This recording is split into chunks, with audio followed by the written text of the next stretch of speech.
안녕하세요. 네, 이제 완벽한 봄이 왔죠. 봄이 어디서 느낍니까? 여기서 느끼죠. 이것도 놀았고 이것도 놀았습니다. 네, 아주 오늘 더워서 확 벗었어요. 자, 벌써 14번째입니다. 14번. 지금 좀 많이 넘어갔습니다.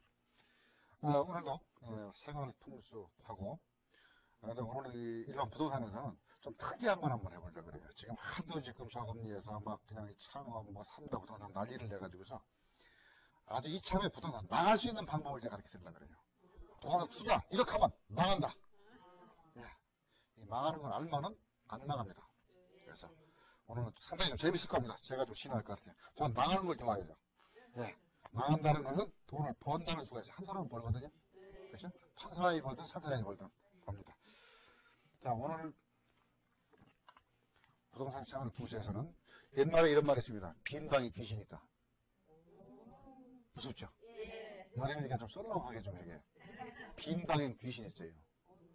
그래서 이게 뭔 뜻이냐 그러면 귀신이라는 건 사람이 살지 않으면 귀신이 대신 사는 거예요. 그리고 실제 사람이 사는 방하고 안 사는 방하고는 썰렁해요. 그래서 한 6개월, 5개월 문 닫아놨던 방문을 딱 열면 섬찟합니다. 들어가면. 그렇죠? 진짜 화면으로 보는 경기나. 예. 그래서 빈 방에 귀신이 있다. 이건 뭔 얘기냐 그러면 옛날 우리가 집을 보통 가질 때 큰 거 좋아하죠. 큰 거 좋아해요. 그래서 뭐 한양 땅에도 솔직히 뭐 적은 땅이 하나 전부 다 대자야. 그렇죠? 뭐 무슨 대교. 광진교 하나 빼놓고 전부 다 대자가 다 들어가요. 우리나라 사람은 큰 거를 좋아한다. 그러니까 집도 커야 좋다. 그런데 실제 부동산 풍수에서는 집은 좀 우밀조밀 좀 적은 듯한 게 좋습니다. 집은 옛날에 우리가 살을 때 저도 옛날에 들어가요. 한 집에 5식구, 6식구가 칼잡이 잤어요. 부딪힘에 잤잖아요. 체험을 서로 교감을 하면서. 요즘에는 애 금방 난해도 큰 방에다 하나 갖다가 죽는지 사는지 모르게 방이 많으니까요. 그래서 그게 이제는 큰 집들을, 그래서 집은 좀 좁은 듯한 게 좋다는 얘기입니다. 근데 이거를 특히 요즘에 큰 집 사는 사람들은 나이가 많이 먹으신 분들이 큰 집을 갖고 있어요. 부를 좀 과시를 하려고 부 노인네가 60평, 70평짜리 아파트에 살아요. 그러니까 무서워서 못 살겠대. 방을 하나밖에 안 쓰잖아요. 그죠? 근데 방이 5개, 6개가 돼. 강아지도 한 마리씩 키워도 5마리, 6마리 키울 수 있어. 방 한 마리씩 줘도. 그죠? 방에다가. 자, 이게 집이 큰 거는 예전에 뭐냐 그러면 우리가 왜 집을 큰 걸 좋아했느냐. 물론 옛날이 아니죠. 아이들을 시집 보내고 장가 보내고 하면은 나중에 한 번 쭉 올 때 그만한 방을 만들어줘야 한다. 하는데 요즘은 오지도 않아. 그렇죠. 미국으로 도망가지, 어디로 도망가지, 아니면 전화로 하지, 또 지금 핸드폰 하면 얼굴도 보인다며요. 그러니까 안녕하세요 하면 끝이야, 그죠? 절 한번 꾹꾹 하면 끝이고. 그러니까 오지도 않아. 근데 집은 크니까는 또 집이 크면은 돈이 됐어요. 그래서 큰 집을 사놨는데, 자, 이게 나이가 먹으면 먹을수록 사람들이 기가 빠진다 그러죠. 모든 게 껐덕하면 감기 걸리고 몸이 저항력이 약해진다는 얘기예요. 체온도 옷도 더 많이 입어야 되죠. 그런데 집이라는 게 크면은 뭐냐 그러면 예를 들어서 뭐 벽도 있고 천장도 있고 뭐도 있고 이게 넓지 않습니까? 그러면 사람이 많이 있을 때는 이 상태의 길을 서로 이만한 정도의 평소에 이 정도가 있으니까 그 뭐 부담스럽지 않지 않습니까? 여기만 혼자 있다. 부담스럽죠. 머리가 쭈뼛쭈뼛 씁니다. 큰 운동장에 가운데 혼자 서 있으면은 무섭듯이 머리가 쓰듯이 사람이 적정하게 길을 서로 맞출 수 있는 상태가 돼야 됩니다. 근데 방은 크고 집은 큰데 노인네 둘만 있다. 그러면은 솔직한 얘기로 청소하기도 힘들어. 아침 먹고 청소하면 저녁 끝나면 점심 먹어야 돼. 그럼 점심 먹고 또 청소하면 저녁 먹어야 돼. 그러다 보면 이제 허리가 아프고 파스 붙여갖고 그 다음에 일하지도 못해. 집 큰 게 다 필요 없다는 얘기예요. 돈 올라갈 때는 그 맛에 있는데 지금도 큰 집은 떨어지고 있어요. 그죠? 그래서 적정한 평수가 좋다 하는 얘기를 좀 말씀드립니다. 그래서 옛날에 그랬어요. 방을 쓰지 않으면은 섬찟하다는 얘기를 한 번에 빈 방이 있으면 빈 방에 귀신이 있다는 얘기를 했습니다. 방을 다 써야 돼요. 그냥 환기가 되고 통풍이 되고 사람이 또 체온이 써야지. 집은 사람이 살아야지 집이 무너지잖아요. 사람 안 쓰면 집 금방 무너지죠. 예. 사람이 살면 조금 수리도 하고 또 그 체온도 있고 그런 이게 인간적인 기도 서로 교감을 하고 그러는데 불도 안 떼고 그러니까 금방 쉽게 무너진다는 거기 때문에 우리가 필요 이상의 큰 집은 풍수에서는 상당히 피한다. 피한다는 거예요. 안 좋다는 거예요. 여러분 절대 집 큰 거 좋아하지 마세요. 내가 감당할 수 있는 정도의 평수가 제일 좋습니다. 그래서 이 적정한 평수가 있어요. 적정한 평수가 우리나라에서 적정한 평수는 제가 봐서는 실평수로 1인당 6평 정도로 봅니다. 1인당 6평. 이게 실평수입니다. 실제평수. 실평수로 6평 정도가 제일 적정하다고 봐요. 제가 봐서는. 근데요. 우리나라 건설교통부에서 이런 얘기가 나왔습니다. 최저 평수를 1인당 3평을 봤어요. 10제곱미터. 최저. 그래서 12평짜리 아파트가 있어요. 12평짜리 임대주택 사업하더라도 세금을 100% 감면시켜줘. 제일 적은 평수입니다. 그게. 12평짜리가 있어요. 그리고 바람직한 수준을 4.8평 정도로 봤어요. 우리나라에서. 건교부에서 봤던 게. 그래서 주거정책에서 그래서 여기 나와요. 우리당 건교부에서 최저 평수를 3평으로 봤어요. 10제곱미터입니다. 1인당. 그리고 적정 평수를 4.8평 봤어요. 4.8평이면 약 16제곱미터. 530, 약 16 정도, 16제곱미터 정도로 봤어요. 그런데 이제 이 외국에서는 어떻게 보느냐. 이 평수가 있어요. 이거 이해하러 가면은 답답하다는 얘기예요. 답답하다는 얘기. 그래서 우리의 이제 우리나라 주택 평수 잘 보세요. 저렴한도 18평짜리가 있죠. 세금 문제가 있어요. 18평 이하를 국민주택형 중에서도 제일 많이 선호하는 우리들이 선호하는 건 25.7평 있죠? 25.7평. 그래서 18평 있고 14평 있어요. 여기 세 가지를 쭉 보시면은 여기 딱 맞아요. 자, 18평짜리면은 여기서 4명이죠? 4, 5, 60 맞죠? 4명 가족이 적정한 평수라는 게 전용면적 18평짜리예요. 요거에 대한 세금 혜택도 많아요. 그래서 우리가 보통 전용면적 18평이나 그러면 22평, 23평형 이렇게 분양을 하는 거예요. 아파트 분양할 때. 그리고 25.7평이면 이게 85제곱미터입니다. 85제곱미터. 요거는 뭐냐 그러면 4인 가족기 중에서 제가 제일 편하게 얘기하는 게 1인당 6평 정도 얘기하는 거예요. 4, 6, 24. 맞죠? 예? 요거는 13평은 1인당 3평이니까 3, 42. 그죠? 3, 42. 이게 다 이 평수가 왜 14평짜리가 나오고 18평짜리가 나오고 국민주택형이 제일 큰 게 25.7평이냐 이겁니다. 적정평수.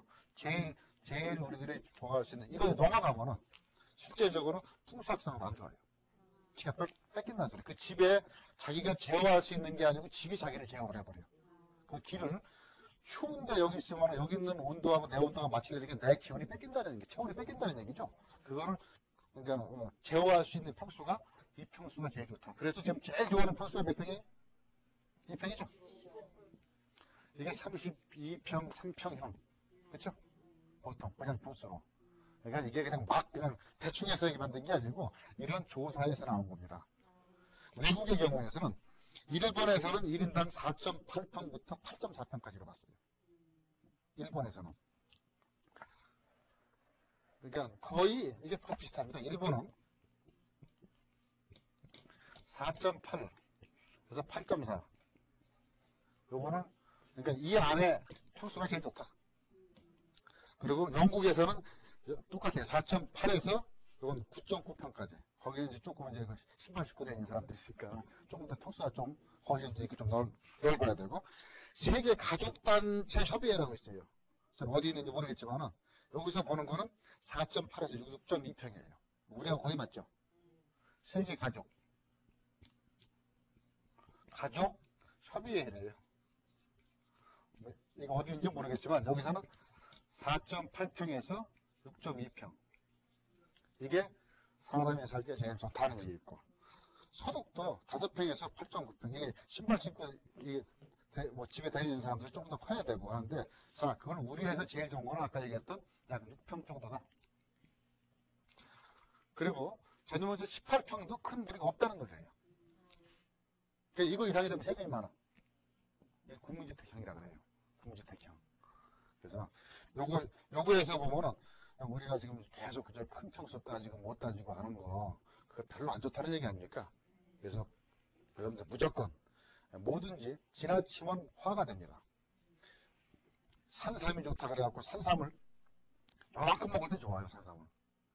근데 아침, 점심, 저녁 산삼으로 깍두기 담아갖고서 계속 먹어봐봐요. 이틀만 먹으면 죽어요. 연락갖고서. 많이 먹으면 죽어야겠죠. 독도 적절한 게 있습니다. 모든 게. 그러니까 너무 큰 거, 너무 많은 거를 좋아하면 자기가 제어하지 못하면 해가 된다는 얘기예요. 집에서 오래 살려고 하는데 들어가갖고서 그 기회 돌려가지고서 맨날 가위 눌리고 가위 눌리는 게 딴 게 없어. 집이 크면 대관에 혼자 있으면요. 혼자 솔직히 방 주변에서 귀신 나와요. 처녀 귀신, 달걀 귀신, 몽달 귀신 막 나오기 시작하면은 겁나서도 못 살아. 그래서 두 분이 사시는 것도 18평 정도 무리하지 않으면 책방 좀 있다 그러면 이 정도 이상은 넘으면 안 된다는 거.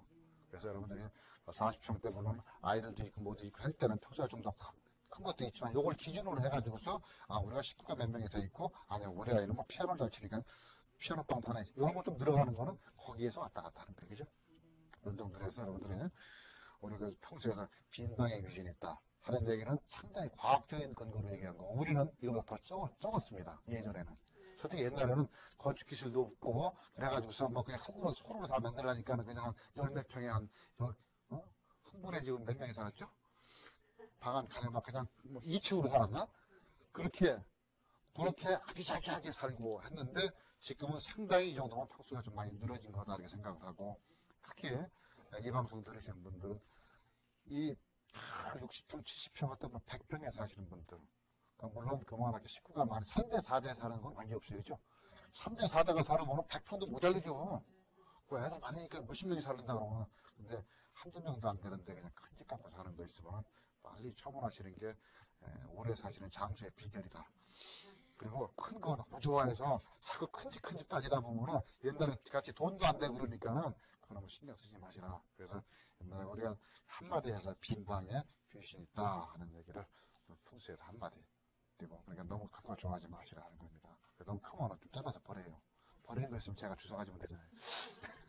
그리고 아니면 옆에라도 쇠라도 주든지 이렇게 해갖고서 조화롭게 내가 끌 수 있는 정도의 상태의 집이 제일 살기 좋은 집이다 하는 문제입니다. 네. 간단하죠? 네. 몇 평이요? 제일 좋은 게? 1인당? 그치, 6평 정도. 네. 1인당 6평? 그러면 뭐 4평도 괜찮다. 4.8평도 괜찮다. 이렇게 한 가지 하면 다 메모하면은 이거 저기 막 집안 식구 건강되는 겁니다. 자, 망하는 부동산, 망하는 방법.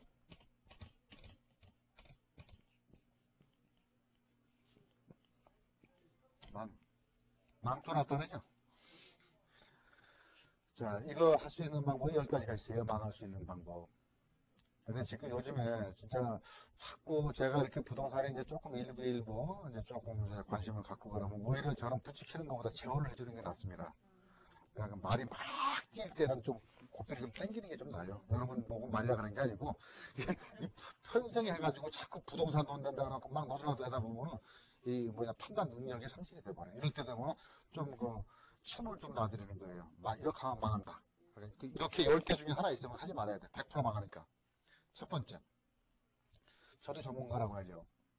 전문가라고 해갖고 여기저기 나가서 얘기도 하고 있지만은 전문가가 컨설팅 잘한다 그래갖고 100% 신뢰하면 100% 망합니다.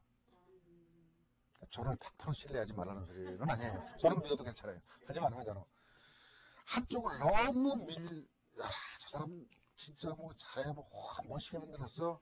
전문가가 다 전문가가 아니거든요. 어느 부분의 전문가가 될 수 있고 또 전혀 부동산이 워낙 크기 때문에 범위가 넓습니다. 그러니까 전부 다 통달할 수가 없어요. 그쪽이 일부 전문가가 되지만은 전체적인 전문가가 될 수가 없다. 그 컨설팅 업체라고 실제적으로 전부 다를 자기가 다 잘할 수 있는 상태는 아니다. 그리고 자기 판단을 해야 돼요. 그러니까 그거는 참고로 삼는 거예요. 참고로. 제가 이렇게 얘기하는 것도 여러분들은 안 맞는 것도 있고 맞는 것도 있지만 저는 보통 타당성 있는 걸 말씀드리는 거거든요. 그래서 어쨌건 전문가 컨설팅 업체는 100% 신뢰. 맞아. 저 사람은 어디도 다 나오고 어디도 나오고 모두 잘하고 뭐 직원이 뭐 수십 명 수백 명 된다. 그게 아니라는 소리예요. 그래서 뭐든 참고로 삼는 게 전문가다. 컨설팅 업체다. 거기에서 제시하는 거는 다시 한번 자기 그 현상하고 맞춰서 투자하는 거다. 100% 한다 그러면 망할 수 있는 지름길이 될 수 있다는 얘기입니다. 이거는 어떻게 보면 제가 누가 찐뺏기 하는 꼴이 되겠지만은, 제가 첫 번째 올려놨습니다. 두 번째, 부동산 투자할 때 대개 이제 혼자 하는 것들이 있고, 요즘엔 리츠라 그래갖고서 앞으로 간접 투자 상품이 많이 나오지만, 주변에서 뭐 동업자, 한 번 동업자는 영원한 동업자다. 뭐 무슨 한 번 해병이면 뭐 죽어도 해병 이게 아니고, 동업자 해서 나한테 사게 보면 부동산 문제는 아는 사람한테 당합니다. 아는 사람한테. 희한하게 모르는 사람은 아예 가지라는 얘기는 안 당해, 그죠? 대개 보면은, 내 뭐 사돈의 누구, 뭐 내 무슨 뭐 혈연의 누구, 뭐 지연의 누구, 뭐 이런 식으로 해갖고서, 그래. 우리나라 사람 특히 그걸 잘 찾아가요. 그래서 대개 보면 부동산은 아는 사람한테 당하는 게 거의 7, 80%입니다. 근데 그 사람이 알고 저거 하는 것도 있지만 모르고 하는 게 또 대다수예요. 그 사람도 몰라.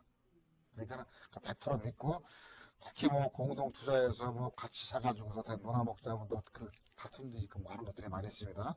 그래서 물론 뭐 전부 다 의심하고 하지 말라는 소리가 아니고, 될 수 있으면은 진짜 그 사람하고 적절하게 나중에 문제가 있을 수 있는가 없는가 이런 것까지 다 확인을 하고, 또 나중에라도 문제가 어떤 사람은 그래요. 저놈은 뭐 나쁜 놈, 나한테 사기친 놈, 뭐 이렇게 얘기를 하는데, 그렇게 또 스스로 만들어주는 사람이 있어. 그리고 여건을 만들어줘요. 그래, 네가 알아서 다 해. 돈 벌면은 견물생심이 생겨요. 누구든지. 급하면 써야 되잖아요. 그죠? 근데 그거는 스스로 그렇게 되지 않게끔 만들어 놓으면 도둑질을 안 하게 만들 수가 있고, 문제가 안 일어나긴 했는데, 그래, 네가 알아서 해. 난 너만 믿어. 뭐 물어보면 알아서 하라니까? 그리고 나중에는 저런 나쁜 놈 이렇게 얘기를 하는 거는 자기가 스스로 그런 걸 유발시킬 수 있는 요인을 만들었다는 거예요.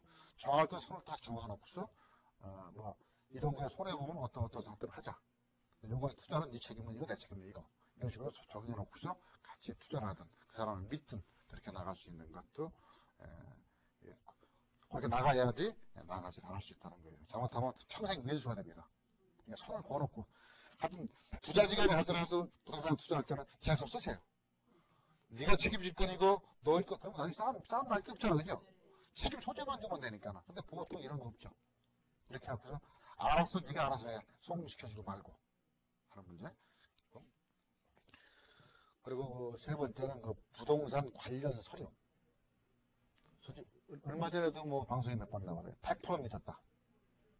솔직히 공부서류라 그래요, 보통. 근데 공부서류도 요새 믿을 수 없다는 말은 그냥 많이 하는데, 뭐 얼마 전에 보니까는 이런 사람도 있어요. 등기소에 가면은 연락을 할 수가 있습니다. 먼저 얼마 전에 몇 달 전인가 나옵시 뉴스에 나왔더라고요. 연락을 하면 구멍이 이렇게 들어놨어요. 손만 이렇게 들어가게끔. 그리고 이게 유리도 되어 있으면 여기서 이렇게 내가 이게 빠지질 않아. 그리고 거기에 보면은 등기 부분 여기 뭐 이렇게 줄쳐 있잖아요. 이렇게 선. 여기다 뭐 저당, 예? 뭐 압류, 예? 뭐 이렇게 쭉 되어 있는데, 그거는 뭐 갑구 걸고 있어요. 갑구 소유권 쪽이거든요. 거기다 놓고서 요만 손도장을만 가져가서 요 똑같은 채로 만들어 가지고서 김갑동, 예? 이전 스탬프 딱 해고 딱 찍었어. 그러니까 이 등기소에서 모르잖아요. 찍어놓고 딱 넘어가면 나중에 그 등기 등본 저기 떼달라고 이게 그대로 나오잖아요. 그럼 그게 넘어갔거든. 그렇죠? 근데 그 등기소에서는 모르잖아요. 누가 찍었는지. 손으로 갖고 가서 팍 누르고서 뺐는데 누가 누를 줄 알았어요? 그래갖고서 이거 팔아먹고 사기다리 얼마 전에 걸렸어요. 그러니까는 그런 저기 뭐냐 그러면 그 등기소에서 책임 못 지는 거예요. 자기가 찍지 않았거든. 근데 연락을 해줘야 되는데 1,200원 주고 뭐 얼마 주고 연락을 합니다. 계속 하다 당기는 거예요. 그만 찍으면 넘어가. 그렇게 해서 그 느낌 등본 떼가지고서 그럼 자기 거 앞으로 넘어왔으니까 팔아먹는 거예요. 꼼짝 못하지 않습니까? 등기부등 누가 떼더라도 나오잖아요. 이런 자기들 나올 수 있다는 얘기예요. 그래서 등기부 관련 서류를 100% 믿지 못한다. 그리고 등기부등본을 떼더라도 그 자체를 솔직히 사기를 치려고 누구를 기만을 하려고 하면 별의별 방법이 다 나옵니다. 요새는 돈도 찍어내잖아요. 돈도. 그잖아요. 뭐 스캐너해서 컴퓨터에 한번 종이에다 집어넣으면 돈이 막 튀어나오잖아요. 뭐 애들이 장난쳐서 하는 것도 있지만 슈퍼도 만들었는데 아무 건 똑같아요. 그러니까 이런 것도 복사 마음대로 하면 컴퓨터 조작하면 마음대로 만들었다는 소리예요. 더군다나 예전에 좀 이게 조잡했는데 요즘은 워낙 정교해갖고서 돈을 컴퓨터 프린터로 찍어내는 시대이기 때문에 이 상태는 이런 소리를 어떻게 믿을 수 있냐 이거예요. 세상이 하도 험악해지니까 이런 것도 본인이 직접 가서 남이 떼는 건 못 믿는 거예요. 본인이 직접까지 떼고 본인이 직접 떼도 이렇게 하는 건 당하는 거예요. 아무리 떼봐야 똑같이 나오니까. 그래서 100% 믿지 못한다. 그래서 사기를 치려고 하는 도둑놈 한 놈 잡기 위해서 열 경찰이 못 잡는다는 얘기 있지 않습니까? 그래서 무조건 사기 주로 이제 일부러라도 사기를 하는 사람은 서로를 바라봐라가 오늘 뗀 거다 이렇게 자꾸 해서 서로로 자꾸 믿음을 주고 하는 사람들은 조금 문제가 있고 그 사람 잘 보고서 하루 이틀 갔다가 다시 확인하고 또 그 집 주인한테 다시 한번 물어보기도 하고 해서 서류 또 이런 등기소 말고 일반 공부 서류도 예를 들어서 토지대장이라든지 시군 구청에서 나올 수 있는 그런 것들도 순간에 바꿀 수가 있습니다. 순간에 바꿀 수 있으니까 분명히 일반 주거지역인데 예를 들어서 도시계획 확인원, 토지 이용 계획 확인원 이 확인할 때면 여기 도시계획이 뭐다 무슨 뭐 준농지역이다 도시지역이다 뭐 저기 상업지역이다 이런 게 다 있습니다. 그것도 뭐 싹 지워가지고서 다시 만들어 놓으면 일반 주거지역이 상업지역으로 바뀔 수도 있어요. 그러면 서류다 보면은 이거는 금방 만들어요. 이거는 초등학교 한 5학년 정도에서 컴퓨터 하면 만들어내요. 요즘은 그렇게 기계가 발달됐습니다. 그래서 그런 서류를 100% 믿지 말고 그 서류가 나온 그대로 또 그거 말고 공부 서류가 나온 그대로 해서 이게 100평이라고 나왔는데 뭐 100평이라고 하면 330제곱미터 이게 틀릴 수도 있어요. 여기서 잘못 써가지고 잘못 가짜 쳐가지고 잘못 컴퓨터에 해갖고서 그러면 면적이 틀릴 수도 있어요. 근데 이거는 책임질 사람 하나도 없어. 그거 자기 경력만 하면 돼. 근데 사는 사람은 이거 보고 살잖아요, 보통. 그렇죠? 그래서 공부서로는 우리나라 공부서로는 정말 책임지는 건 아니다. 그냥 형식적 요건이라고 그래요. 형식적인 요건. 예를 들어서 등기 넘어갈 때 본인이든 아니든 인감증명서 떼서 인감도장을 이제 위조를 하든 그 위조 정력에 모르거든요. 도장을 가지고 오면 그냥 넘어갑니다. 주인이 누가 됐든 간에 뭘 간에 꼭 몰라요. 당신 주인이야? 아니야? 물어보지 않죠. 소리만 확인하잖아요. 그러니까 요식행위만 갖추면 넘어간다는 얘기예요. 마음대로. 그러니까 실질적 심사 요건이라고 있어요. 실질적으로 진짜 그렇게 하는 데가 있어요. 요 같은 데는. 그러면 진짜 뭐 부담 넘어간다 그러면 그 주인을 불러요. 지문 대봐봐. 맞나? 얼굴 대봐. 주민으로 봐. 당신 진짜 팔았어. 써. 팔았지? 그럼 거짓말이 없죠. 그러면 그거는 그거 하는 관에서 책임을 져줘요.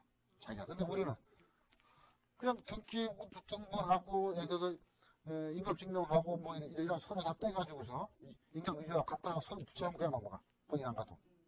그래서 본인은 그 확인을 그래서 책임을 안 져준다. 공부사라는 100% 믿을 수 있는 건 아니다. 그래서 반드시 서류는 본인이 확인 그래도 당할 수도 있다는 얘기예요. 그래서 100% 부동산 서류를 믿고 사는 사람 중에서 만에 하나 내가 당하면 나는 망하는 거예요. 그죠? 그러니까 솔직히 뭐 만에 한 명이면 확률이 10,000분의 1인데 그 확률이 나한테 떨어지면 나한테 100%야. 맞죠? 네, 그렇게 해서 이것도 100% 믿지 말아라 하는 거지. 그리고 무조건 뭐 값이 싸다. 네? 값이 싸면 무조건 돈 된다 하는 그런 얘기 하는 게 있어요. 값이 싸면 뭐 그게 아니에요. 값이 아무리 싸도 돈이 안 되는 것도 있어. 죽어도 뭐 고리 원자력 발전소 뭐 그 안에 있는 땅은 아무리 싸도 민간인이 소용없는 땅이야. 그죠? 뭐 군사지선 안에 뭐 진짜 무슨 어떤 저기 요즘에 모르겠어요. 어디 군사 사격 훈련장 같은 데는요. 비행기에서 막 그냥 포탄을 쏘는 산 있죠. 그 산에 있는 땅이 개인 땅이 혹시 있을 수도 있겠죠. 그 땅은 아무리 줘도 집 짓겠어요? 언제 포탄 맞을지 모르니까. 그러니까 값이 무조건 싸면 무조건 돈이라는 건 아니라는 얘기입니다. 그래서 뭐 이렇게 팔을 때 이건 엄청나게 싸니까 조금만 요금비가 요 고비만 넘어가면 상당한 돈이 됩니다. 이렇게 현혹하고 뭐 그 땅이 예전에 얼마였습니다. 특히 뭐 IF 이전에 얼마 이런 소리는 다 소용없는 얘기죠. 그래서 값이 무조건 싸다 해서 아니 실질적으로 그 값어치가 향후 값어치가 있고 지금 현재 값이 나올 수 있는가 이런 것들도 본인이 확인을 해야 됩니다. 그럼 누가 그 사람이 책임진다지만 실제적으로 그 사람이 어떻게 책임지니까 팔으면 끝나는 거지. 그죠? 부동산은 책임진다는 얘기는 없어요. 팔으면 돈 넘어가면 끝나는 거예요. 그리고 또 이렇습니다.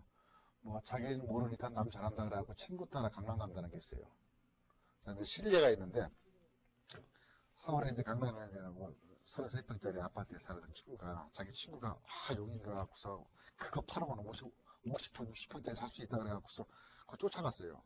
쫓아가지고서 그리고 금방 돈 단다 그래갖고 갔더니 지금은 뭐 예를 들어 강남에 33평짜리 잘 나가고 있는데 그건 들어가니까 관리비만 엄청나게 나와. 근데 금방 팔리니까 팔리지도 않아. 그러니까는 금액은 더 떨어졌어. 그러니까 이거보다. 그러니까 뭐 무조건 남이 한다고 내가 쫓아가면은 돈이 되는 건 아니다는 거예요. 그 책임은 누가 져요? 본인이 책임지죠. 그래서 남이 하니까 나도 한다. 그러면 남이 죽으면 내가 죽어요? 안 죽죠. 남이 죽어도 나는 살아야 돼. 그러니까 남하고 똑같이 가는 게 물론 잘 될 수도 있겠지만은 실제적으로 그 친구 잘못도 경기가 그렇게 됐고 주변이 그렇게 됐으니까 그래갖고서 지금은 50평이고 뭐고 다 필요 없고 제발 좀 나 여기서 30평짜리 그냥 왔으면 좋겠다. 팔리지도 않아요. 근데 평수가 크니까는 관리비만 더 나와. 그러니까 이러지 저러지 금액은 더 엄청나게 떨어져 있어. 30평 지금 계속 올라가고 있어. 그래서 친구 따라 강남하고 남이 한다고 내가 하는 건 아니다는 얘기예요. 그래서 첫 번째는 그 부동산 신화는 영원하다. 지금 솔직히 부동산 신화가 깨진 지가 오래예요. 벌써 아파트 금액이 떨어지기 시작을 하고 이번에 그 동시분양 이번 그 저기 뭐 동시분양 2차 동시분양 한 거 보면은 그 작년에 서울의 그 동시분양 요맘때 2차 그때 작년 요맘때니까는 작년 3월달이죠. 그때 평당 한 600만 원 정도 이상 평균 분양가였습니다. 근데 이번 2차 동시분양가는 거기서 한 10%가 떨어졌어요. 분양가가. 뭐 좀 있어 또 올리겠지 뭐요. 왜?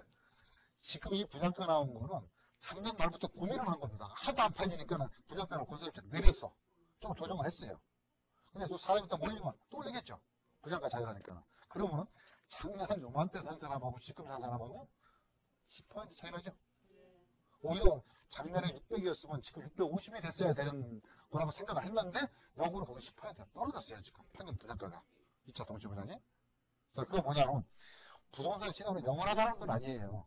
오히려 내려갈 수도 있다는 거 지금 증명한 거 아닙니까?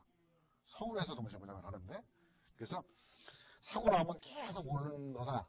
오를 10분에 있다 부동산 사면 올라간다. 이런 상태의 고정관념을 깨라는 얘기예요. 아, 내려갈 수도 있다. 분명히 우리들이 아는 일반 아파트 금액에서도 떨어지는 꼴을 좀 상당히 많이 보고 있지 않습니까? 일부 몇몇 개 올라가는 것만 보지 마세요. 떨어지는 게 더 많다는 얘기예요. 그리고 지금 일부 뭐 요즘에 그 뭐 임대주택 사업이 된다 뭐 한다 그래가지고 사람들이 좀 일부 좀 몰리는 그런 일부 현상은 그건 전반적인 현상은 될 수가 없어요. 어느 순간에 지금 반짝일 때 사가지고서 또 있으면 또 떨어질 수도 있죠. 물론 경기가 더 좋아진다면 올라갈 수도 있겠지만 1년을 분명히 지금 본 상태에서 10% 떨어졌습니다. 분양가가. 그렇죠? 물가는 올라갔을 텐데. 그렇죠? 그런 것들이기 때문에 하여튼 항상 부동산이 계속 올라간다 하고서 무조건 투자하는 거는 나중에 이렇게 지금같이 낭패를 볼 수가 있다. 오히려 10% 올라가는 게 아니고 마이너스 10%가 됐다. 된 꼴하고 똑같습니다. 그렇죠? 그리고 그때보다 분명히 책임지는 게 더 나아요. 최신형이잖아. 책임지는 게. 그건 구형이죠. 1년 구형이죠. 이거 최신형이에요. 그래서 어떤 부동산 신화를 믿는 건 아니다. 부동산 신화는 자기가 뛰는 만큼에서 자기 능력에 대해서는 만큼의 부동산의 수익을 창출할 수 있다는 겁니다. 그래서 부동산은 자기 노력 여하에 따라서 나오는 거지 그냥 사고 나면 자동적으로 오를 수 있는 여건은 아니다. 그걸 분명하고요. 또 한 가지 요즘에 금리가 워낙 떨어지니까 나 시중 좋다 그래갖고서 부동산 지금 투자에 적게다 해가지고서 은행에서 융자해 준다니까 막 융자라고 융자는 다 받아갖고서 내 돈 아닌 건 다 받아 쓰는 사람들 있잖아요. 받아가지고서 막 부동산 투자를 하는 사람이 있어요. 예전에는 한 95년도, 6년도 그 이전에는 아파트를 어떻게 산다고요? 그래서 참 재밌습니다. 그때는 은행돈 못 쓰는 사람이 병신이 있어. 진짜 은행돈을 이만큼 많이 쓰는 사람이 재테크의 왕도 있어. 95년도, 뭐 2000, 뭐 97년도 이 이전에는 집을 살 때 어떻게 샀냐 그러면요. 집을 한 채가 1억 간다 그러면은 이 사람이 1억이 있어요. 1억이 있으면 이건 전세를 한 5천만 원 더해요. 그렇죠? 그럼 1억짜리를 전세 5천만 원 하면은 5천만 원 샀죠. 그래서 전세 주고 융자를 빼. 융자를 또 빼요, 돈을. 융자를 3천만 원 뺍니다. 그러면 자기도 2천만 원 들어가죠. 예? 여기다가 등기 비용 뭐 하면 한 2,500만 원 들어가요. 4개를 사버려요, 이렇게 없어. 이런 식으로. 근데 이게 재테크 강도였어요, 그때는. 왜냐 그러면 1년 있으면 20% 올라갔거든. 1년 있으면 1억짜리가 20% 얼마예요? 2천만 원 올라가잖아요. 투자한 건 얼마예요? 2,500. 실제 투자는 요거 다 빼니까는 2천만 원에다가 등기비용에서 2,500만 원 투자하고서 1년 있으면 얼마 올라가요? 집 하나가. 그럼 1억 투자를 4개 샀으니까 얼마 올라갔어요? 8천. 되죠? 또 1년 지나면 또 똑같이 올라갔어요. 그때 그렇게 올라갔어요. 아파트가 뭐, 그죠? 그러니까 은행 융자를 무조건 끌어서 나가 샀어야 돼, 무조건. 이자가 문제가 아니야, 이자가 이게. 이자가 문제가 아니야. 1억짜리 갖고 하나 산 사람이 제일 재테크를 망친 사람이었어요, 그때는. 근데, 그래서 이제 그게 지금까지 타성이었어요. 지금도 전세 보증금 약간 받고, 뭐 받고 해서 2개 사고, 3개 사고, 4개 사고, 이렇게 똑같이 될 거야. 이 실현이 깨졌다고 그랬죠, 내가. 물론, 어쩌다가 10개, 100개 중에 하나 이렇게 될 수도 있어. 하지만은, 이제는 그런 상황이 좀 극히 들어오기 힘들다는 거예요. 앞으로 오히려 내려갈 수도 있다는 상태. 지금 분명히 내려가고도 있어요. 그러니까 이렇게 사가지고서 내려가면은 뭐 해야 돼? 원금이 다 날아가 버려. 원금 다 날아가는 거죠. 20% 내려가 봐요. 자기 돈 없어지는 거 아닙니까? 그게 세금만 나와. 그래서 지금 융자를 남에든 해갖고서 원래 한 25평 정도 뭐 예를 들어서 아파트가 필요했는데 융자를 많이 준다니까는 33평짜리를 융자를 안고 안고서 샀어요. 근데 이름이 올라가지 않아요. 그러니까 이자만 내고 앉아있어. 그러다가 나중에 경매당해버려. 이자만 주고 앉아. 그러니까 적정한 상태, 남의 돈을 너무 많이 그런 상태를 하지 말아라. 또 특히 요즘 같은 경우는 자꾸 부추깁니다. 큰 집 늘리기. 참 우린 본능적으로 집을 늘린다 그러면 굉장히 성공한 거하고 좋은 거 같은 그런 여태까지 인상이 있는데 집 늘리기 한다니까 어떻게 기존에 있는 멀쩡히 자기 돈 다 갖고 있는 사람이 이거 그냥 사람은 자기 건데 이거 2배 되는 거 사면서 이름을 꼬가지고서 샀어요. 그래서 이 금액이 내려와 버려요. 그래서 제가 원금 손해보는 거죠.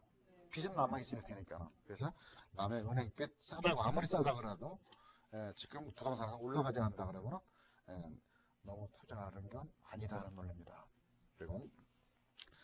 그리고 또 이게 이제 이전에 부동산 신화의 고정관념을 갖고 있어서 그래요. 8번째는 내가 지금 상황은 분명히 1년 뒤에는 올라간다. 당연히 높이 올라가는다. 그렇게 아니면 안 판다. 이런 계산을 갖고 투자하는 사람들.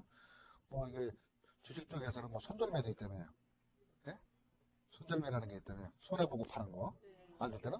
근데 원래는 부동산에서 내가 내려서 파는 게 들어간 투입 금액이 얼마인데 해서 얼마 이상 밖에. 그래서 그런 식으로 해서 계속 붙잡고 있는 사람이 있어요. 그러다 보면 그게 실제적으로 현금 회전을 팔 때 제대로 팔아갖고 조금 싸게 팔더라도 팔아가지고서 회전을 해야 되는데 그게 안 돼가지고 계속 손해보는 사람. 그래서 항상 그 고정관념이 내가 얼마 샀으니까 얼마 이상을 받지 않으면 난 죽어도 안 팔아. 이런 계산을 갖고 있는 거는 부동산 투자에서 망하는 지름길이다. 그렇죠? 뭐 그만큼 이자가 더 나갈 거고 그만큼 돈이 안 들어가기 때문에 실질적으로 회전을 시킬 수 있는 거는 못 시키기 때문에 손해가 그 돈은 계속 그대로 그 부동산이 있는데 계속 손해가 하기 때문에 결국은 이게 손해본다는 얘기죠. 그래서 팔 때 그때 상황에 맞춰가지고 수익률과 자금 어떤 게 맞는가에 따라서 내가 작년에 1억에 샀는데 오늘 도저히 1억 2천 받으려고 하는데 9천이라도 팔아야 돼. 근데 그게 맞는 것 같다면 팔아야 돼. 9천이라도. 빨리 팔아서 더 그거 갖고 더 잘 사갖고서 1억 2천짜리를 9천에 살 수 있는 방법을 찾는 게 재테크 방법입니다. 부동산에서도 손절매도 있다. 한 가지. 요즘 그 건설업체들이 상당히 좀 어렵습니다. 근데 건설업체들의 말을 100% 믿는 것도 이것도 망하는 방법이에요. 솔직히 건설업체가 솔직히 대한민국에서 자기가 짓는 게 최고죠. 제일 좋고 앞으로 제일 비싸게 올라갈 거고 제일 쌀 거라 그런 거예요. 그러니까 거기 가면 와이프 아가씨들이 좀 많아요. 또 남자들도 많죠. 그렇죠. 사모님들이 따고 있을 때 남자들 쫙 빠져갖고 얘기를 하면 그냥 가죠. 그냥 이거 사면은 떼돈 보니 뭐 뭐니 뭐여서 이게 뭐 그래서 거기서 뭐 무슨 바이오니 뭐니 무슨 최첨단이니 뭐 사이버니 별소리 다 합니다. 그래서 갖가지 이제 솔직히 제가 다 쓸 수뿐이 없어요. 근데 그거는 실질적으로 파는 상태의 입장이다 이렇게 보세요. 그래서 저쪽에서 얘기하는 거를 100%다 믿지 말고 아무리 얘기를 말을 잘하더라도 한 어느 정도 잘라버려야 돼. 뚝뚝 잘라서 뭐 10마디 하면 한 4마디 좀 들어가고서 나머지 판단을 스스로 해가지고서 그래서 무조건 앞으로 올라간다. 그래서 끝까지 이제 뭐 이거 3만원 앞으로 얼마 올라가니까는 지금 20% 깎아주겠습니다. 뭐 하겠습니다. 하놓고 나중에 부도나는 거 많이 있잖아요. 요즘에. 그러니까 하소연하지 못할 때가 많이 있죠. 그래서 그런 것들도 계약자들이 지금 하여튼 지금 분양하기 위해서 이전에는 얼마였었는데 지금 얼마다. 깎아주니까 앞으로 이게 원금 저가 되면 돈 나올 수 있는 게 지금보다 뭐 2배, 3배 넘을 수 있다. 이런 식으로 해갖고서 막 투자하는 사람이 있고 또 갑자기 엄청나게 많이 깎아주는 사람도 있어요. 가스업체가. 절반. 너무 많이 깎아주는 것도 위험해요. 솔직히. 그런 거는 죽기를 각오하면은 그냥 줄 수도 있지만은 그건 뭐냐 그러면 진짜 막말로 우선 동급하니까 우선 얼마라도 받아놓고서 부도가 날 수 있는 그런 상황이 많이 있어요. 이전에 가끔 작년에도 그런 게 있어요. 갑자기 막 50%, 30%막 설레서 파는데 다 부도났어요. 동급하니까 우선. 그러니까 그것도 너무 많이 깎아도 문제다. 그러니까 거기 책임진다. 거기서 이제 부도나면 책임진다는 거예요. 그죠? 그러니까 너무 갑자기 상상 이자로 너무 내려가도 문제, 너무 비싸다 문제. 그러니까 좀 애매모호하죠. 분명히 작년에 상당히 깎아준다는 데는 다 부도났어요. 아마 작년 요즘 컴퓨터 좋으니까 1년 전 저기 인터넷 들어가서 나오면 다 나와요. 근데 그 회사들 다 부도났어요. 너무 많이 당근을 많이 줘도 문제가 있다. 당근에 뭐라고 함정에 빠진다. 그래서 건설업체 말도 100% 믿을 수 없다는 얘기에 그런 뭐냐면 그 건설업체는 팔기 위해서 하는 거고 살기 위해서 어떻게 할수 방법 그 이해를 해줘야 돼요. 근데 거기에 잘못하면은 실제적으로 본인의 의지에 불구하고 그 수렁에 빠질 수 있다는 겁니다. 특히 뭐 일본 이제 뭐 재건축 얼마 전에도 가끔 문제 나오지 않습니까? 재건축 다 공사한다 뭐 한다 그러고 땅 관세 때문에 나오잖아요. 그래서 맨날 그 안에서 난리를 내잖아요. 내 돈 내놓으라 그러는데 그걸 어떻게 해요? 다 왔다 그랬단 말이에요. 근데 분명히 몇 사람이 죽어도 안 판대. 그럼 공사 못하는 거예요. 그러니까 벌써 그게 뭐 1년, 2년 걸리고 있어요. 재건축, 조합. 그걸 어떻게 해? 공사 못해. 책임을 다 지는 거예요. 항상. 조합은 책임이니까. 조합원이 그 지주가 돈 좀 하나 갖고서 경비는 계속 쓰고 앉아있지. 그 공사 설계도 못하고 있지. 그걸 빼면은 아파트 설계가 안 나와. 제일 노지에서 안 파니까. 그런 것들도. 거기서 분명히 가면 다 한다 그랬어요. 근데 지금은 책임은 못 져주잖아요. 못 샀다.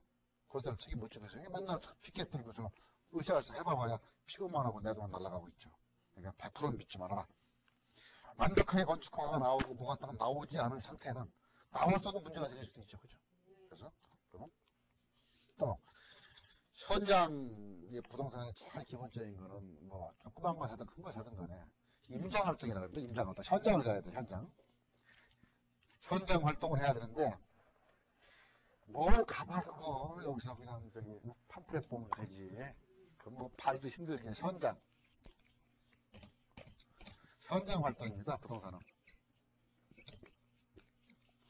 임장 활동이라 그래요. 현장을 가보지도 않고 가볼 필요도 없다. 부동산 사는데 하는 사람은 10명이면 8명 망해요. 10명이면 8명. 그 두 사람 많은 사람한테 샀기 때문에 안 망한 거고 10명, 8명 현장 하든 10번을 가든 20번을 가든 내가 부동산 산다 그러면 그 현장은 필히 가서 꼭 그 자리만 보지 마세요. 오늘 여기서 왔으면 다음에 저 뒤에 와서 쳐다보고 옆에 쳐다보고 각도만 다 틀려요. 부동산이 보는 각도에 따라서. 그죠? 뭐 어떤 그 그림 그릴 때 뭐라 그래 석공호 같은 거 갖다 놓으면 수십 명이 다 떨어뜨리죠. 눈이 각도가 틀리잖아요. 부동산도 보는 각도에서 동에서 보느냐 서에서 보느냐 어디서 보는 것에 따라서 틀릴 수가 있고 그럼 거기에서 투자 가치가 틀리게 나올 수가 있어요. 그래서 현장은 현장과 친해지고 현장 활동을 하는 거는 부동산 현장을 가는 거는 부동산 제일 기본적인 겁니다. 현장 가자고 사는 거는 난 망할 각오하고 샀다 상태가 있고 또 현장 가면 비교할 수도 있습니다. 타 부동산하고 비교할 수 있는 상태에 있고 현장 활동은 제일 기본적으로 해야 된다. 그런 거라서 부동산 망하는 10가지를 제가 말씀드렸어요. 이 중에 혹시 하나라도 분명히 한두 개는 껴있어. 여기서 한두 개는 분명히 여기 들으시는 시청자분들이 분명히 한두 개 정도는 맞아 나 여태까지 그렇게 했는데 근데 아직까지 하자가 없었는데 하자가 없어서 문제가 아니고 그건 운이 좋아서 그런 거지. 그 중에서 확률이 참 위험하다는 얘기예요. 그죠? 그러니까 그런 상태를 하고요. 자, 그래서 이렇게 10개 말고 제가 또 더 붙여가지고서 부동산 투자 조심하자 하는 걸 또한 10가지 이상 될 거예요. 네, 이것도 한번 해볼게요. 자, 우리 많은 방법을 10개 알았으니까 그럼 이거 말고 더 사이사이 더 어려운 상태가 뭐예요? 조그만 함정이 또 뭐가 있는가? 자, 지금 요즘 내 집 마련이 적기다, 임박했다, 내년이 청약저축 1순위가 200만 명이, 내년 3월달이면 200만 명이 넘는데요. 작년에 각 은행들 다 풀었잖아요. 그래서 내년이면 되니까 지금 빨리 사야 된다, 한다, 난리를 내요. 그러니까 금리는 떨어지니까 돈 갖고 이리 뜨고 저리 뜨고 해요. 뭘 갖고 할지 모르는 게. 근데 전부 다 이 배낭을 메고 다니니까 전부 현찰이야. 어떤 사람은 땅을 메고 다니더라고. 그래서 그렇게 해서 했다는 거에 가끔 자꾸 보면은 사람들이 좀 이제 흥분도 하고 그게 좀 놓칠까봐 그런 상태 때문에. 근데 이렇게 사람이 몰리고 막 바람이 불 때는 위험이 더 많다는 얘기죠. 함정이 많으실 수 있죠. 자, 싼 게 비지떡이라는 얘기 있죠. 근데 어떻게 보면 비지떡이 더 맛있을 수도 있어요. 근데 되게 싼 게 비지떡이다. 또 누구 얘기하면 모르면 비싸게 주고 사라 그래요. 그렇죠? 속전하려고 그러면. 자, 금매물 이런 것들 여러 가지 쭉 나오는 것 같은 보면은 그만큼 싼 거에 정상 금액을 못 받는다. 네? 정상 금액을 못 받는다 그러면은 뭔가 문제가 있는 거죠. 처분하는 사람의 문제가 있을 거고 이 물건의 문제가 있을 수 있는 거예요. 여러 가지. 그러니까 그 문제가 싸게 살려고 그러면 위험부담을 많이 안 해야 된다는 소리 아닙니까? 그래서 가압류, 가처분, 가등기, 재반적인 사태의 문제, 그리고 진짜 원소유자가 아니냐. 또 어느 순간에 지금은 없지만 어느 순간에 들어올지도 모르고 국세가 치고 들어올지도 모르고 하는 것들, 그런 것들. 또 주택 같은 거에 또 인근에 무슨 갑자기 쓰레기 처리장이 갑자기 옆에 생긴다라든지 이런 건 정보입니다. 지금 전혀 문제가 없어요. 앞으로 2년 뒤에, 3년 뒤에 생긴다. 그것도 문제죠. 나중에 팔을 때는. 그런 것들. 갑자기 또 여기에 무슨 다른 개발하지 못하는 어떤 법적인 조치가 딱 취해진다라든지 그런 것들이 있으면 갑자기 쌓일 수가 있어요. 이게. 근데 그런 문제는 법률적인 전문적인 지식이죠. 그런 거 쭉 한번 훑어봐야 된다. 싼 게 비지떡이 많다. 전부 다라는 게 아니고 많을 수도 있다. 근데 싼 게 맛있는 것도 있다. 예. 자, 요즘 같으면 한강변 그래갖고 아파트 팔죠. 근데 한강변 그래갖고 아파트가 전부 하나 쳐다보는 게 없어요. 그죠? 한강변은 분명히 맞아요. 한강변은. 그래서 아파트가 다 저놓고 팔리라니까는 그림이 그려서 파니까 그림은 뚝뚝 떨어져 있어요. 이렇게요. 아파트가. 응? 뚝뚝 떨어져 전부 다 한강이 쳐다보인다는데 실제적으로 저어서 가다 보니까는 아파트 이 앞에 이렇게 생겨갖고서 이쪽에 놓고서는 안 보여. 그래서 보이려고 하면 어떻게 해요? 망원경 이렇게 달아가지고서 이렇게 전망경 달아서 쳐다봐야 한강 쳐다볼 수 있는 것도 있죠. 그러니까 한강변이다 그래갖고 다 그 아파트가 비싸는 건 아니다. 또 뒤에 산이 있다 있다 해가지고서 좋은 건 아니다. 뒤에 절개질 해갖고서 한 6층 7층이 지하 같은 상황도 있죠. 그런 거는 그림을 보고서 모른다는 얘기예요. 공사를 하면은 지금 어디다 진지 우리가 어떻게 알아요. 그래서 한강이라고 다 한강이, 또 한강변이라도 한강에 바짝 붙어 있는 거는 시끄러워서 못 살아요. 그 자동차 소리가 엄청 소리가 큽니다. 특히 이제 조그만 승용차는 밖에 4개뿐이 안 되지만은 트럭 같은 거는 10개, 12개, 그죠? 20개짜리도 있죠? 그 바퀴가 다 가면 소리 나는 소리, 창문을 못 엽니다. 창문을. 그러니까 소음 때문에. 그래서 그렇게 한강이 바짝 보이는 것도, 길변에 바짝 있는 것도 요즘 연립주택 같은 거를 잘 보면은 그 길변에 막 치는 거 창문을 한 번도 못 여는 게 있어요. 아침이가 문만 열으면 먼지도 있지만 소음 때문에 못 사는 것도 있어요. 그것도 잘 보셔야 된다. 한강변이라고 다 한강 보이지 않고 한강변이라고 다 좋은 건 아니다는 거예요. 그래서 경매 얘기도 제가 얼마 전에 말씀드렸지만 경매도 이 전문가도 쫓아내요. 경매는 이게 법적으로 이건 이거다 하고 딱딱 고여있진 않아요. 왜? 사람이 안 나가면 못 나가는 거야. 경매를 받았어도 내가 못 들어가. 있는 사람이 안 나가버리거나. 그러니까 그거는 법에 물론 뭐 명도 소송하고 뭐 어떻게 해서 뽑아낼 수는 있겠지만은 그 시간이 상당히 걸리겠죠. 그래서 그런 문제들이 상당히 많다. 그래서 어느 정도까지는 본인이 하더라도 어느 정도 그 상식 수준이 됐을 때는 전문가를 자문을 마지막에 법적인 문제라든지 일적인 문제는 전문가를 활용을 분명히 해야 된다. 도움을 받아야 된다는 거고요. 좀 뭐 쉽게 했다고 그냥 보통 그냥 내가 다 한다 하는 상태로 한다 그러면 문제가 분명히 생깁니다. 경매 분명히 쌉니다. 근데 잘못 사면은 싼 게 분명히 지금 한 2천만 원 쌌는데 한 6개월, 1년 동안 못 들어갈 수가 있죠. 그럼 그동안 못 들어간 동안에는 자기는 집 팔았는데 여관에서 살았다. 그 여관비가 한 2천만 원 더 들어갔다. 그럼 손해본 거죠. 예를 들어서 경매 같은 거, 이건 주택이 아닌데, 상가, 이게 다 나왔나 봐요. 상가에 시장을 산 사람이 있어요. 시장을 자기 그 경기도 쪽인데 시장을 다 샀습니다. 경매가 굉장히 싸요. 뭐 자기 생각에 반의 반값도 안 돼. 엄청 싸게 주고 샀다 그래갖고 경매 거기는 사람이 안 사니까 이런 뭐 주택임대차 보험 관계가 없었어요. 샀어요. 명도를 딱 하려고 했는데 거기가 사람이 200명이 있대요. 상가 그 점포하는 사람들이. 지금 경매한 지가 15년 됐대요. 아직도 자기 한 번도 그 안에 들어가 보지 못했대. 월세도 안 준대. 그래서 돈 넣은 거 그냥 다 지금 권공중에 했던 사람이 있어요. 그 200 몇십 명이 보증금 못 받을 거 아닙니까? 그러니까 필사적으로 저항을 할 거 아닙니까?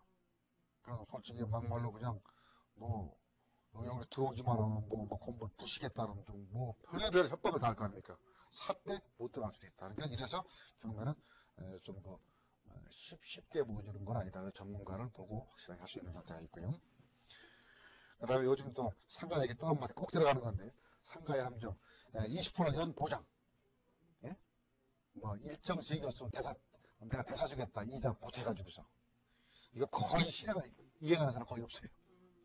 그러니까 그런 것들을 넣어보지 말고 고수익 보장은 실제적으로 허위담보일 가능성이 많다. 실제적으로 물론 그렇게 나올 수도 있겠죠. 근데 아닐 수도가 많다. 그래서 너무 저하지 말고요. 다음에 역세권이라고 무조건 투자 일수, 요새 뭐 아파트는 역세권 그러죠. 역세권이라고 무조건 일수는 아니다. 이것도 뭐냐면 주택 같은 거는 아파트 같은 거는 길 옆에 있는 게 쌉니다. 좀 안에 한두 칸 더 들어가는 게 나아요. 그죠? 길 바로 앞에 옆에다 지은 것도 있죠. 밤새 그 인근이 유흥가다보다는 밤새 술 먹고 뭐 돌 던져 뭘 던져 그래갖고 잠을 못 잘 정도로 또 여기서 번쩍번쩍 거려갖고서 안 좋을 수도 있어요. 그래서 그 역세권 아주 사람 유지가 좋지 않을 수도 있다는 얘기고, 요즘에 서로 이제 건설업체들이 청약률 같은 거 우리는 뭐 300%다 청약률이 500%다 다 허수다라는 얘기예요. 계약률이 제일 중요해요. 계약률. 청약은 그냥 나 한번 해볼까? 에이 안 해? 그럼 끝이에요. 계약을 했으면은 책임져야 돼. 손해를 보든지 넣든지 해야 되는데 청약률 뭐 300% 500% 해도 실질적으로 계약률은 20%도 안 되는 게 많아요. 그럼 나중에 가다 보면 다 비어 있어. 그래서 그런 것들 소위 이제 또다방들이 그 청약 저거 하는 게 있어요. 예전에 그 오피스텔을 청약이 순간에 당일날 다 돼버렸어요. 몇 배로. 근데 그게 청약 금액이 200만 원씩이었어요. 그 하자 호실이 한 1000호실 됐어요. 근데 이게 누가 했느냐? 건설업체가 딴 사람한테 돈 줘갖고 20억이면 200만 원씩 다 냈죠. 예? 그 1000명이 한 번에 청약이 끝나는 거야. 그리고 3일 있다 그 돈 찾으면 낼 거잖아. 그리고 청약률만 높이는 것도 있어요. 그래갖고 나중에 실질적으로 계약했더니 몇 대 1로 된 줄 알았는데 거기에서 한 1, 20% 사람은 이거 보고 놀래갖고 들어간 거 아닙니까?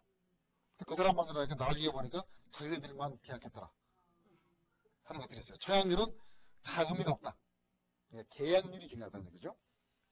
그리고 요즘 또 임대사업 한다니까는 임대사업 앉아서 뜯어 본다고 생각을 하는데 임대사업 같이 힘든 게 없어요. 임대주고 발 누워 뻗고 자질 못해요.